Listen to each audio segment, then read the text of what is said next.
සම්බන්ධතා අපේ ජීවිතයට ඉතාමත් වැදගත්. මොකද මේ සම්බන්ධතා වලින් තමයි අපිට අපි ජීවත් වෙනවා කියන හැඟීම දැනෙන්නේ සම්බන්ධතා වලින්. ඒ සම්බන්ධතා ආදරණීය වෙන්න ඕනේ, මිත්‍රශීලී වෙන්න ඕනේ, ලෙන්ගතු වෙන්න ඕනේ, ප්‍රියමනාප වෙන්න ඕනේ. මෙවැනි සම්බන්ධතා අපේ ජීවිතය තුළ ගොඩ නැගෙන්න අපේ ජීවිතය හරිම ලස්සන වෙනවා. හැබැයි මෙතනදී පුංචි ගැටලුවක් තියෙනවා.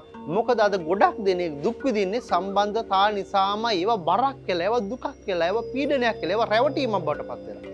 මේ නිසා මේ සසර ගමන තුලදී කල්යාණ මිත්‍රත්වය කියන ඔබටම ගැළපෙන ඔබ හඳුනාගත්ත එවැනි නෙට්වර්ක් එකකට, එවැනි සම්බන්ධතා සමූහයකට එකතු වෙන එක, තෝරගන්න එක ඔබේ කුසලතාවයක්, ඔබේ වගකීමක්.